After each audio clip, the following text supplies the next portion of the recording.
Y para mí es un honor recibir. ¿Cómo andas? ¿Bien? Qué grande. El Muy bicho bien. Silveira. Bienvenido, bravo. Gran campeón. Genio. Gran campeón. Qué bárbaro. ¿Todavía seguís corriendo y metiendo y robando pelotas? Bueno, sigo corriendo, no robando pelota, me gusta correr, así que ando corriendo. ¿Estás corriendo en serio? Sí, sí. ¿Salís a trotar? Sí, salgo. A mí me gusta correr 10 kilómetros y empecé hace unos cuantos años, en algunos momentos de bajón, a correr y eso me ayudó un montón y ya después seguí con eso, también visitando todos los barrios, a ver dónde se podía correr, dónde no sé, locuras mías, así que te podría decir que no he recorrido quizá todos los barrios, pero casi todos los barrios a nivel urbano corriendo 10 kilómetros. Pero vos decís en un momento de bajón, que en un momento que vos sentiste que te faltaba el deporte competitivo. Bueno, y supongo que Eso. en esto que seguramente vos has entrevistado muchos ex futbolistas que, claro, que, bueno, ex deportista de elite, ¿no? claro, que terminan su carrera y bueno, tienen que dar ese paso al abismo, digo yo, porque es un momento en el cual no sabes qué es lo que va a ser de tu vida después de haberte dedicado tan específicamente a algo tan particular, ¿no? Es como digo yo, el cirujano cardiovascular, que de pronto le dicen, ya no sos más, ya no puedes operar más, ya el título tampoco te sirve para nada, porque la realidad es esa, Es como que te sacan el título. el título no te sirve absolutamente para nada y bueno, y es un momento no solamente desde el punto de vista económico, que lógicamente pesa y pesa mucho, sino también desde el punto de vista de vida, ¿no? ¿Cuál es el sentido tuyo de la vida después de haber puesto contento a las masas o perseguido campeonatos o defendido a la selección o bueno, todo ese tipo de cosas que son tan gratificantes y estimulantes y que te mantienen la adrenalina tan a tope todo el tiempo, ¿no? Ese es el punto, ¿no? Qué tema profundo que tiene que ver con claro. todo, ¿no? Con algo que todos cada vez tomamos más conciencia, que tiene que ver con nuestra propia salud mental en torno a... ¿Te imaginas que en muchas de las profesiones, imagínate, yo estoy ahora en televisión y de repente, si un día no estoy, capaz que empiezo a sentir como, ¿qué hago yo en mi casa todo el día, no? No, pasan un montón de cosas a todo nivel, ¿no? Y bueno, en esto de que hay momentos incluso que hay que buscar ayuda profesional y, Claro. y en algún punto mi psiquiatra en su momento me dijo, mirá que correr es como si tomaras una pastilla Es antidepresiva. cierto eso. Y en esos 10 kilómetros que yo corro, que es aproximadamente una hora, ya a mí me gusta correr sin música, ¿no? Eso te iba a preguntar, cuando corres, ¿te metes en carreras también, en competencias? Vos sabés que he estado intentando, o sea, Tipo la San Felipe. Bueno, ¿no? la última San Felipe, yo trabajo en la Secretaría de Deporte, Educación Física y Recreación de la Intendencia, y la última San Felipe, que tenía ganas de correrla, me tuve que ir a trabajar. A laburar. Y ¿Gastaste bueno. más energía Sí, laburando? sin duda que sí. Yo sin sé duda lo que se sí. sufre en Ah, esa. no, está Pero bien. vos pensás que una hora es lo que ponés, Sí, digamos, más o cuando menos, salís sí, a sí, sí. trotar. Y ahí dependiendo un poco de si es de esos días que salgo a entrenar o uno de esos días que salgo a soltar. Y bueno, pero siempre mi base son 10 y bueno, después corro alguno más y estoy con un poco más de gana. Pero está, Sospecho que si salís a competir, si un día te metes en una de esas de 10 es competitivas, que tengo miedo de entrar en una de esas cosas competitivas. porque te va a estresar. Vas a meter 43 minutos, 42 minutos y Y ahí- vas a después decir quiero mejorar y ahí entra el estrés de Y vuelta. entras a pagar las consecuencias también, ¿no? Y se trata un poco de pasarla bien, así que, y también te ayuda a mantenerte físicamente, ¿no? Y te da más energía. En realidad aquello de que corres y te cansás es parcialmente cierto, porque te cansás en el momento, pero en realidad te llena de energía. Algunos días son de mañana, otros días son cuando termina la jornada, pero sí, trato de hacerlo por lo menos 3 veces por ¿Y semana. sentís que te resultó? Sí, sin duda que resulta y aparte es como el momento, para mí es como el momento de eureka, ahí surgen ideas todo el tiempo. Vas sin auriculares. Voy sin auriculares y ahí surgen ideas, resuelvo problemas, sin pensar siquiera. Y Tomás bueno. el tiempo, controlaste. Sí, me pongo, tengo una aplicación fría ahí en el celular. llevas el y corazón y eso? No, tampoco soy Pero vos no tenés problemas. Yo no porque tengo sos corazón, ¿no? deportista elite. No, tenés. Escuchame, este no sabe. Los que seguimos el básquetbol en su momento sabemos lo que vos significás. Yo siempre decía que con el bicho, yo hacía esto es un chiste que yo hacía. Cuando estaba la selección uruguaya de fútbol con el ruso Pérez en la mitad de la cancha, yo decía, la selección uruguaya de fútbol y la de básquetbol también, son el ruso Pérez, Bicho Silveira y 9 más en caso de fútbol, o 3 más, porque se robaban todas las pelotas, no importaba el deporte. Vos sos un símbolo de eso, de Bueno, la garra. del equipo, ¿no? Yo siempre fui un jugador de equipo que entendió que mi crecimiento, mi beneficio, mi éxito dependía del éxito del equipo. Y el ruso era lo mismo, ¿Te ¿no? sentís con él? Claro, es más, nos hemos cruzado porque él es de Atenas, yo jugué en Atenas y hemos andado ahí en la vuelta y aparte me sentía muy identificado porque él recuperaba pelota como el Cacha, recuperaban, entregaban. Era lo tuyo en y el básquet. mi vida fue muchas. Después fui creando cosas porque es muy difícil hoy en día ser un defensivo puro en el básquet. Agarraste la última época de... Ahí va. Yo pasé 4 décadas jugando al básquet. La década del 80, del 90, del 2000 y del 2000. En las últimas ya tenías que hacer algo más. Y obviamente las últimas, yo te diría 2 décadas, cambió mucho. Todo lo que es la parte física, ahí me tuve que ayornarme a todo lo que fue creciendo en cuanto a velocidad y potencia, que fue lo que me permitió seguir. Y bueno, y después sí agregarle algunos atributos técnicos que, como digo yo, todo lo que no te dejan hacer en el liceo, en la escuela, era lo que tenemos que hacer en el básquetbol, que era copiar, imitar a los buenos, y eso es lo que hacía yo. 12 campeonatos sudamericanos tiene Uruguay, los 2 últimos los ganó Uruguay 95 y 97, año 95 y 97, con la presencia estelar, no era uno más. El CRA era Capalvo, digamos, ¿no? El talentoso, digamos. Sí, teníamos unos cuantos talentosos. Marcelo era, creo yo, el más talentoso, pero estaba Pierri, estaba Zilieski, Lozada, Moglia. Sí. Bueno, estuvo Nico Mazzarino en la segunda también. Claro. Entonces había gente para copiar ahí. Y él iba corriendo y se las daba a ellos para que emboquen una. Yo marco por vos, Oski. Vos tirás por mí. Exactamente. Antes de entrar en este trabajo fabuloso que estás haciendo con las escuelitas comunitarias de básquetbol, quiero remontarme 40, 50 años atrás y el Club Atlético Estocolmo, que fue el que nos vio crecer, porque los cuadros de barrio eran la segunda parte ya sea de la casa o de la escuela. Y pasábamos horas allá adentro, ya sea tirando al aro, jugando en la cancha de Babi o en la cantina, que bien te cuidaban, o siempre había gente. Desaparecieron los cuadros de barrio, desapareció esa contención. A los de nuestra generación nos hizo muy bien. ¿En qué momento fue desapareciendo eso? Y después, cuando nos cuente lo de las escuelitas comunitarias, ¿qué tienen en común con aquello que yo te estoy comentando? Bueno, está muy buena la pregunta y muy buena toda la analogía. Igual me vendiste con el tema de los años, de la edad.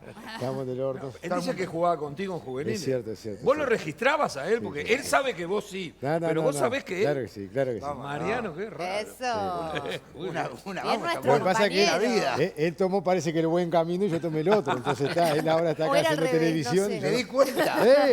Me di cuenta. Y bueno, cosas que nos pasan.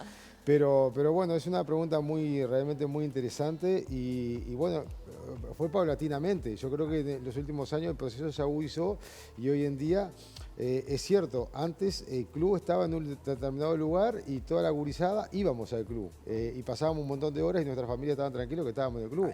Nos pasaba con Estocolmo, a mí en Estocolmo nos quedábamos, yo que sé, las prácticas desde la primera hasta la última y en casa sabían que yo llegaba de repente cerca de medianoche y estaba todo bien porque estaba en el club.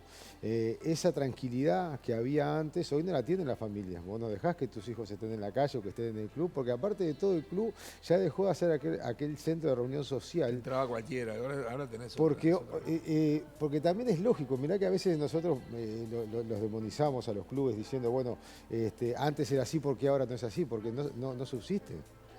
Hoy si vos no cobras una cuota social absolutamente a todo o a casi todo el que está entrando al club, y si no tenés el código QR, la ficha médica al día y todo, no puede ni entrar, no puede pasar. Ya fuiste, pero, entonces, y tiene razonabilidad en los tiempos modernos. Sin duda que sí. El tema es qué es lo que sucede con toda esa masa social de niños y niñas que antes encontraban en esos lugares. Que entraban. Hoy, bueno, yo de hecho fui becado en el club y si hubiera tenido que pagar cuota social como es hoy, no existía el Bicho Silveira, punto. Así de simple. Nosotros éramos el barrio de Sayago, del Prado Obrero y íbamos becados. Tuve cierto talento y bueno, y a partir de ahí fue que después sucedieron las cosas que sucedieron, pero si no hubiera sido porque el club me hubiera becado, porque también a mí me dieron campeones en su momento para poder jugar, no hubiera pasado todo lo que pasó y de ahí es donde viene un poco esto que me surge a mí de forma personal, de tratar de colaborar y ayudar a las generaciones que vienen, que muchas veces no tienen ni dónde aprender a jugar al básquet ni tienen herramientas, porque ese es otro punto importante. Vos que estás en esto del fútbol, quien quiera aprender a jugar al fútbol, sobre todo los varones, por eso es tan democrático para los varones el deporte en Uruguay, sobre todo, porque todos tienen la posibilidad, no tanto las niñas, a pesar de que ahora está creciendo eso. Hay más, pero no es pueden hacerlo. No importa la condición social o socioeconómica que tengas, siempre hay algún club en el barrio que te permite. En el básquetbol no pasa así. Es un deporte más complejo para aprender a jugarlo, y si vos no aprendes a jugarlo, te aburrís y dejás de jugar, punto. Ahora, si yo no tengo la posibilidad, mi familia no tiene la posibilidad, no me tocó nacer en el lado de la vía, que me pueden pagar una cuota social para enseñarme a jugar al básquet, sea varón o niña, ¿No puedes entrar? no puedo aprender. O sea, lo tengo vetado. El derecho al deporte, que es un derecho que está escrito en absolutamente todos lados, para mí no es. Y ahí surge un poco esto de, bueno, no tenés dinero para pasar cuota social, y ahí arrancó una escuelita hace ya 5 años, antes incluso de que trabajar en la Intendencia, por allá por la ex Plaza 9, lo que es hoy el Club Yegro, que está remodelada, divina. Y bueno, y después empezó todo este tema del trabajo con la Intendencia, que de alguna forma me permitió volcar estas ganas que yo tenía de hacer algo por los niños y las niñas, y hoy en día estamos pudiendo ocupar de alguna manera ese lugar que Mariano decía, que habían dejado libre los clubes, y que de alguna manera yo entiendo que el Estado es el que tiene que ocupar ese lugar, porque son los que están del otro lado de la Lo vía. ocupó hace más de 100 años con las plazas de deporte, que Sin es un invento duda. uruguayo.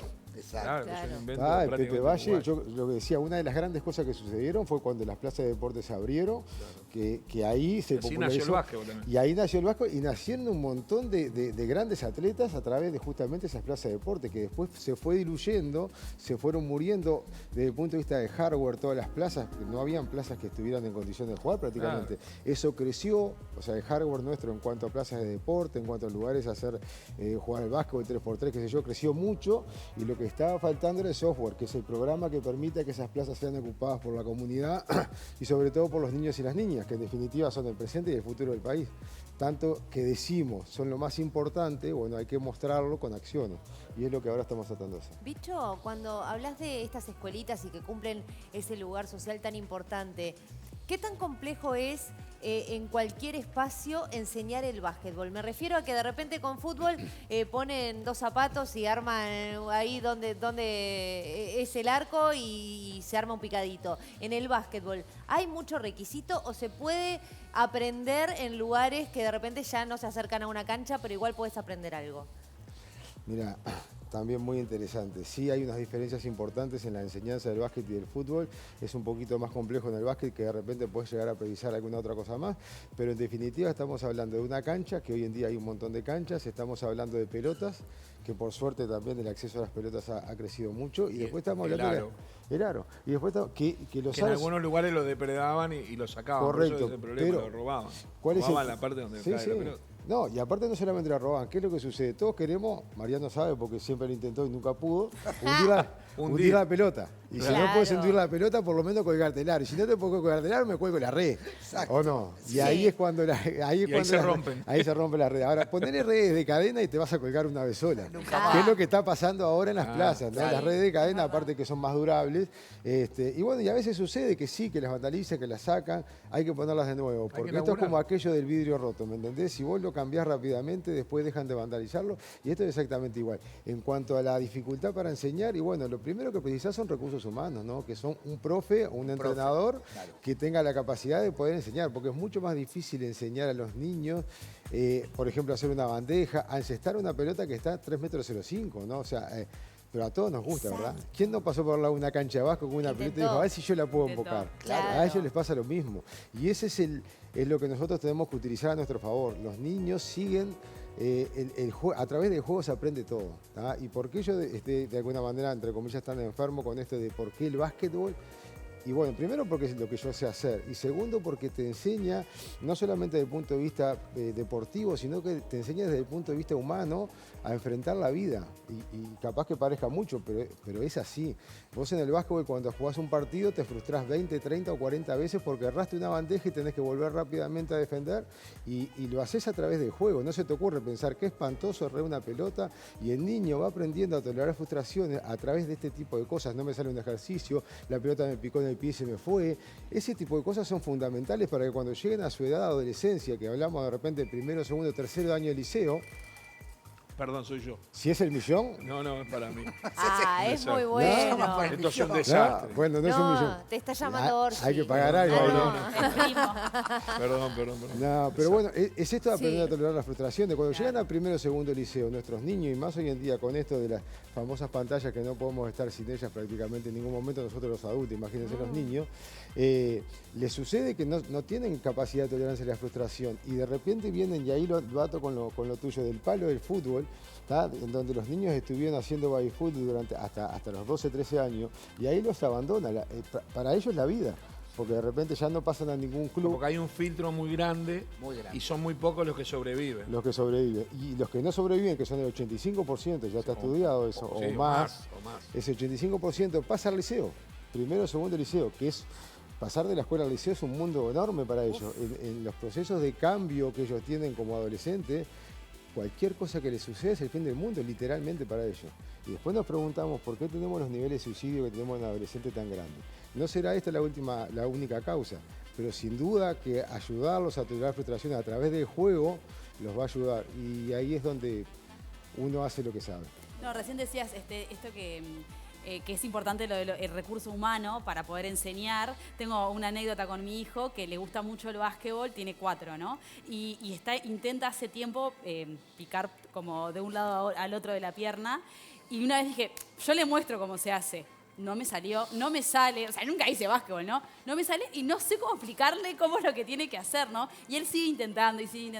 Y bueno, esto, ¿no? Que sí, que no es tan sencillo enseñar algo que no sabemos hacer. Y digo. porque es contraintuitivo, todo lo que hablamos de básquetbol es contraintuitivo, porque pasar una pelota por las piernas, ¿en qué momento de la vida haces una cosa así? Claro. Pero desde el punto de vista de coordinación es muy rico, ¿no? Claro. Entonces, después de aprender un tiempito esto, por lo menos vamos a tener niños más sanos mentalmente y adultos coordinados.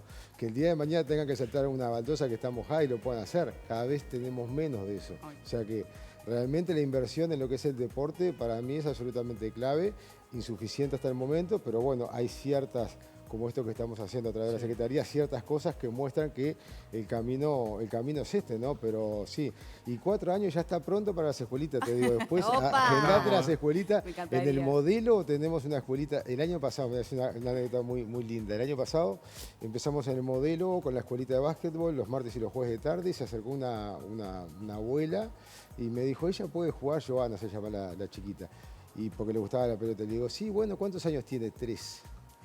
Bueno, que agarre la pelota y vamos viendo. Y bueno, y se fue entusiasmando. Hoy tiene ya 4 años y juega precioso. Y la pica veía al cuadro. precioso.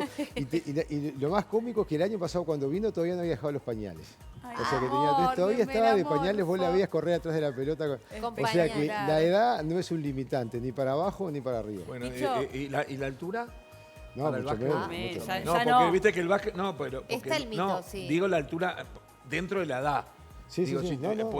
uno más o menos se da cuenta si es bajo o alto para su edad. Vos decís, vengan igual, si no, no hubiese existido Capalvo. Obviamente, ¿no? Y aparte es una cuestión de número en cuanto que la mayoría son jugadores altos. Vos ves la NBA pasa lo mismo, pero tenés jugadores como Curry, que es más bajo que yo, y la rompe. O sea, si él puede, cualquiera Se puede. pueden divertir, se pueden divertir No, igual. en esta misma línea te quería preguntar por el Banco de Championes Second Hand, que es, cómo surge y cómo también podemos ayudar nosotros. Bien, el Banco Champions Second Hand surge justamente de estar trabajando en las escuelitas con los niños y las niñas y ver que de repente algunos venían con crocs o que venían descalzos o que venían con championes que estaban completamente agujereados y que anécdotas que también suceden, ¿no? Un chico que no quería hacer un determinado ejercicio y se quedaba en un costado y me decía, no, estoy cansado, hasta que nos quedamos charlando y me di cuenta que en realidad no tenía un agujero en el champión, no tenía champión. Entonces se le corría la plantilla y le quedaba el pie arriba del piso y por eso no lo hacía. Entonces es como, está bien, yo le estoy exigiendo o estamos queriendo que hagan deporte, pero si no tienen la herramienta adecuada tampoco lo van a poder hacer. Y por otro lado, también me puse a pensar en esto de las dos puntas que tenemos en cualquier orden de la vida y que es quienes realmente pueden y tienen y quienes no tienen. Y esto es como una especie de conexión, ¿no? Entonces pido unas donaciones a los padres de los niños que los championes quedaron prácticamente impecables porque nos pasa a todos. Sí, a Les todos. crece el pie, le compraste un par de championes, estás pagando la segunda cuota Ya y está. ya no le sirve decir, pero te tengo que pagar 4 cuotas más y bueno, pero sucede. Entonces, ¿qué hago con estos championes? ¿Se los doy a un familiar? Me da no sé qué dárselo a un familiar. Los guardo porque a alguien le van a servir.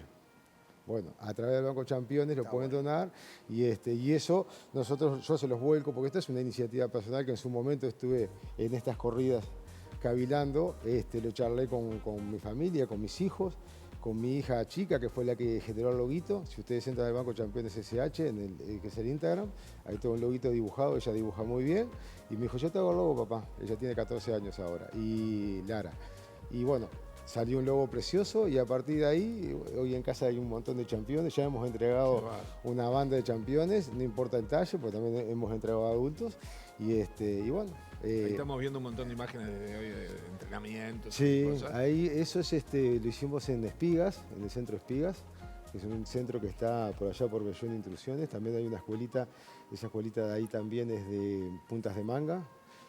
Y bueno, ahí son niños de la escuela, de maestras comunitarias que sacan a los chicos a aprender el deporte. Ese es el espacio modelo. Sí, hermoso. Ahí tenemos ¿ves? Niños de todas las edades. Está cada vez más parejo de varones y niñas, Sí. ¿no? Bueno, es otro tema que también es importante destacar en esto de la iniciación deportiva del básquet. Bicho, de la Están empezando a crecer el tema de las niñas. Sí. Es eso. ¿Por qué? Porque en el inicio, de repente no pasa tanto en el fútbol. En el fútbol sucede que solamente las niñas que tienen habilidad son aceptadas por los varones. En esto del básquet que recién están empezando son tan malos los varones como las nenas. Todo mal. ¿Me entendés? O tan buenos, ¿me entendés? Entonces Claro. hay una Es más interacción parejo. natural. Claro, de la chiquilinada que te llega, ¿no? Pero y más allá del básquetbol, ¿qué carencias y qué virtudes encontrás sobre todo? Y bueno, las carencias y las virtudes de la especie humana, ¿no? Pero más que nada virtudes que carencias. Primero virtudes de las familias que llevan a los chicos, carencias de los chicos que llegan sin las familias. Y ahí tenés una que es muy clara y te das cuenta en los lugares en donde vos trabajás. De repente en el espacio modelo es un espacio que está más contenido, en donde las familias llevan a sus chicos, pero de repente en Malvin Norte, en el ecoparque Idea Vilariño, hay un montón de niños y niñas que llegan por su cuenta o por la comisión del ecoparque Idea Vilariño que junta, que nuclea y eso ayuda un montón. Y bueno, y después, por ejemplo, lo que sucede en Casaballe, en el CD Casaballe, que también tenemos una escuelita ahí.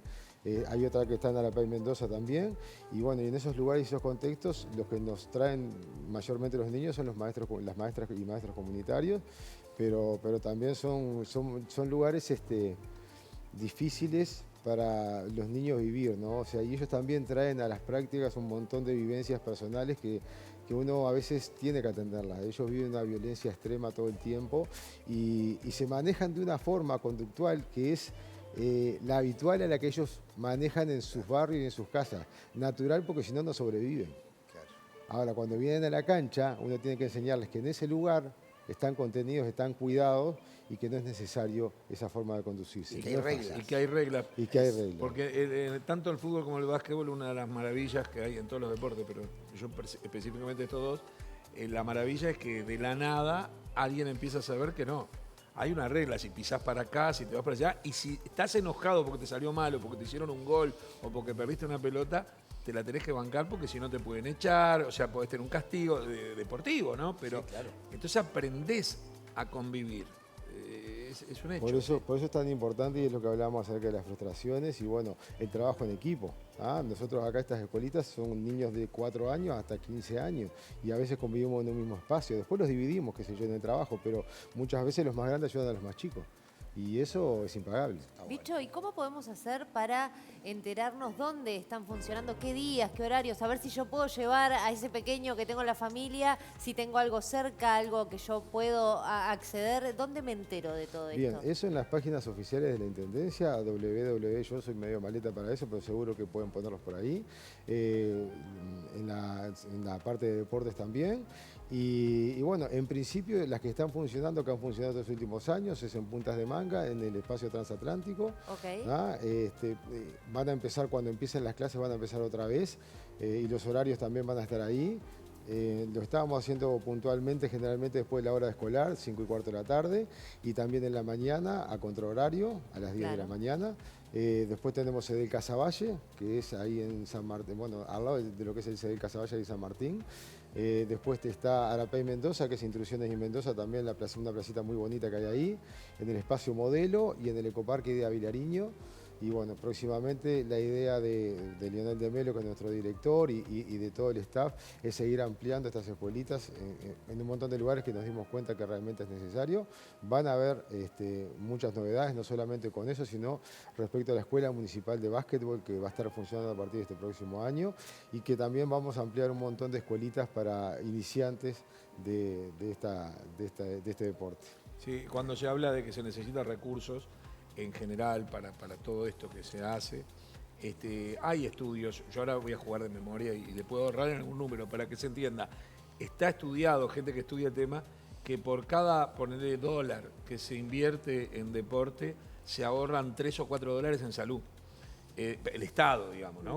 Porque claro, una sociedad volcada al deporte, al ejercicio, después genera ciudadanos que necesitan menos salud pública. Claro. Estamos hablando de la salud que el Estado mismo después le tiene que dar. Entonces dice, yo invertí, ahí pasa a ser inversión. Inversión, sin duda. Invertí $1 y de repente con el tiempo vamos a ahorrarnos 4 dólares por cada dólar que pusimos. Sin contar los otros aspectos que nos Todo contaba lo demás. de desarrollo personal. Por supuesto, pero que tiene que ver, porque hoy en día que hay que agregarle la salud mental también. Por supuesto. Es que incluso... Que antes no la tomábamos en cuenta. Si lo lleváramos solamente, como dice Sergio, al punto económico, tiene un montón de beneficios. Claro, vale la pena. Tiene un montón vale la pena. El único problema es que esa inversión va a dar fruto no en 5 años. Claro. Que es donde a veces nosotros estamos siempre apuntando, sino mucho más de 5 años. Lo van a disfrutar. Estamos hablando eso. varios periodos. Claro. Y bueno, y tenemos los gobernantes que tienen que entenderlo, claro, los políticos tienen que entender que va a llegar un momento que sirvió. Tiene que ser una política Claro. pública, tiene que ser una política que trascienda los partidos políticos y que nos haga entender que nos hace mejor a todos, en definitiva, ¿no? En el proceso también, ¿no? Porque en el proceso suceden todas estas cosas maravillosas que podríamos tener un programa de 3 o 4 horas que yo les cuente un montón de anécdotas de familias. Esto es post-pandemia, todo esto que sucedió es post-pandemia. Resulta que un montón de niños de aquella época no sabían cómo salir de un sillón. Y esto los empezó de alguna manera a atraer, a socializar. Y te encontrás con familias que te dicen, no sé cómo agradecer que este programa exista, porque en definitiva conseguimos lo que no sabíamos cómo hacer desde casa, porque estuvimos durante 2 años diciéndole, toma esto y quédate ahí tranquilo, porque no sé de qué otra manera calmarte, y después cómo hago para decirte esto no. Y bueno, este tipo de cosas hacen que sea súper positivo, lo mires por donde lo mires, ¿no? La verdad que es un gusto. Podemos charlar horas sobre estos temas porque son interesantísimos. Nombraste lo físico y la velocidad. ¿Qué fue el cambio mayor del básquetbol vos que estuviste al más alto nivel? Bueno, bien. El básquetbol es uno de los deportes que más cambia todo el tiempo. O sea, prácticamente año a año tenemos reglas nuevas, vemos la NBA que va cambiando constantemente. Y una de las cosas que más ha cambiado es cómo la neurociencia se ha infiltrado en el deporte del básquetbol, incluso mucho más que en otros deportes. Nosotros ahora estamos dando una clínica en el verano de neurociencia aplicada al básquetbol, ahí en la cancha de Luis Alberto Herrera, donde estaba el Club Banco Comercial antes. E incluso tenemos algunos chicos de las escuelitas que son becados ahí también justamente para estar en esto del deporte de punta, ¿no? De la investigación de punta. ¿Por qué? Porque en esto del juego del básquetbol no solamente es tener habilidad técnica, sino habilidad mental y poder combinar todas esas situaciones, toda la parte cognitiva con toda la parte de la coordinación. Y quien más quien más esté en esa punta es el que mejores posibilidades tiene. Y a veces no es necesario tener un físico extraordinario, porque hoy en día los mejores jugadores del mundo son los que mejor escanean toda esa situación. ¿Quiénes son los mejores jugadores del mundo? Doncic, Luka, y eso no son jugadores que físicamente pasen por arriba de todo el mundo. Sin embargo, vos los ves en la cancha y ellos están todo el tiempo escaneando el juego y saben los cortes de todo el mundo, saben si tirar, pasar, y eso lo hacen a la maravilla. ¿Por qué? Neurociencia aplicada al básquetbol. Y ese es el lugar hacia donde hoy en día apunta el básquetbol. Ojalá que nuestro básquetbol, nuestro deporte, también apunte por ahí, pero son como las puntas, ¿verdad? O sea, lo básico, el tratar de que todos los niños y las niñas aprendan el básquetbol, que ese es mi sueño, que todos aprendan. Después que sean basquetbolistas o no, realmente no me importa, pero sí que todos aprendan. Nuestro técnico Manolo Uller, si supiera de esto, ¿no? Manolo Uller, bueno, ha sido un gran mentor para mí. Igual te pones al mismo nivel. Yo jugué pero que Manolo, él tiene razón. Pero él no puede cuando él dice Manolo Uller es como tocar. Y estaba adelantado el hombre. Son de ese tipo de mentores que vos los seguís recordando durante toda tu vida. Y me enseñó cosas que son tan importantes tanto para el deporte como para la vida. Aquello de si sos muy bueno en algo, tenés que mantener eso porque va a ser lo que te va a hacer diferente. Si vos sos más o menos bueno en todo, no está tan bueno. Ahora, vos sos muy bueno defendiendo, me dijo a mí. Claro. Que eso sea tu distintivo. Y a Mariano le dijo, dedicate al arte porque... No sé, dedicate al arte. Él tenía conversaciones privadas con todos nosotros, no sé lo que le dijo a él. Él está acá, no sé Agarró lo el que le micrófono y presentó al equipo, me dijo. Exacto. ahí está. Ahí va. Maestro de ceremonia en Ahí todos los está. eventos de Exacto, Estocolmo. Un lujo. No, la verdad que espectacular. El otro día, el último partido de Uruguay, de la selección uruguaya contra Uruguay-Panamá, sí. Fuimos a escuchen esto. A ver. A vos, Mariano. Fuimos homenajeados juntos. Opa. Y los dos, mirá lo que te voy a decir. Esto yo lo conté la vez pasada cuando hice otra suplencia de Luis, pero no había contado completo. Fuimos homenajeados juntos por haber sido por campeonatos sudamericanos ganados. Ahora vos decís, ¿cómo? Él ganó, ¿qué gané yo? Claro, ¿qué gané yo? Yo descubrí que nos habían robado reglamentariamente un campeonato en 1943. Mirá. Que Uruguay tenía 12 títulos sudamericanos, más que Argentina, por ejemplo, en aquel momento, y muy parecido a Brasil, y había desaparecido, lo habían borrado por diferencias, y lo presentamos con la Federación Uruguaya de Básquetbol yo la llamo la FIFA del básquetbol, o la Conmebol del básquetbol, digamos, tienen otro nombre obviamente, y se aprobó. Y la Federación Uruguaya de Básquetbol me homenajeó a mí el mismo día que homenajeó a ellos porque se cumplían 30 años del campeonato del 95, ¿era, no? Eso demuestra cómo tenemos que estar todos en el mismo barco, ¿no? Exacto. Porque somos todos uruguayos. Ustedes habían ganado el 11 y el 12 y de golpe nos sacaron el 12, que era uno que fue en el medio en el año 43. Que a veces pasaba, porque siempre son cada 2 años, pero a veces sucede que habían... Seguro, en el 43 nos habían robado un campeonato. El primer campeonato de básquetbol que se jugó, sudamericano, fue en el año 30. ¿Y sabes dónde se jugó? Yo ya sé, me dejás decirlo a mí. Dale. En el Estadio Centenario. El Estadio Centenario. Mirá abajo. En la platea olímpica había una cancha de básquetbol. Es hasta hace 20, 30 Es años. que era algo muy común. En el Monumental de River tienen aún hoy en día una cancha de básquetbol abajo. Sí, pero abajo de las tribunas. La del básquetbol, la de River es como adentro, del estadio. Esta estaba al aire libre. Vos ibas a la tribuna olímpica.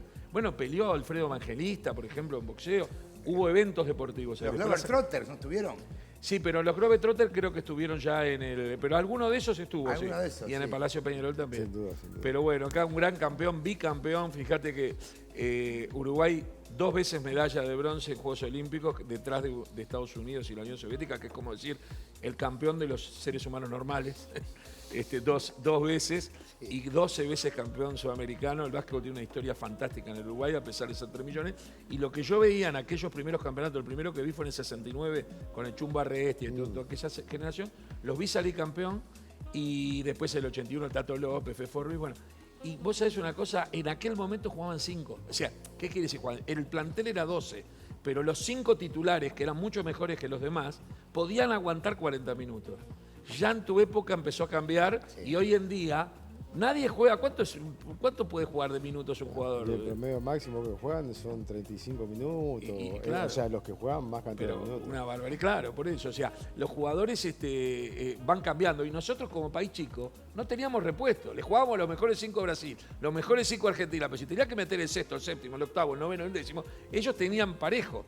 Y bueno, eso nos perjudicó en este siglo que es más difícil porque somos menos. Y bueno, a medida que dejó de ser amateur cualquier deporte, a nosotros nos cuesta muchísimo porque somos un país chico con pocos recursos y bueno, y ahí está la gran dificultad. Lo único que nos está salvando es en cuanto al profesionalismo es el fútbol y mayormente porque los jugadores se van pronto para afuera, se terminan de desarrollar Crecen afuera. allá. Pero bueno, creo que de alguna manera la personalidad y la idiosincrasia del jugador uruguayo brilla en el mundo, ¿no? Yo hoy de mañana estaba con mi padre conversando y me decía, vos fijate que el capitán de los capitanes de los dos mejores equipos de España, que es el mejor, o uno de los mejores ligas del mundo, son dos uruguayos. Valverde y Ronaldo. Valverde y bueno, y eso habla de cómo surge el futbolista uruguayo a diferencia de los futbolistas de otras partes del mundo, ¿no? Te agradecemos mucho, la verdad y bueno, que todo esto que estás haciendo siga ganando adeptos y que la gente que nos escuchó y nos vio se vaya sumando. Muchísimas bueno, gracias. Sin duda que sí, gracias.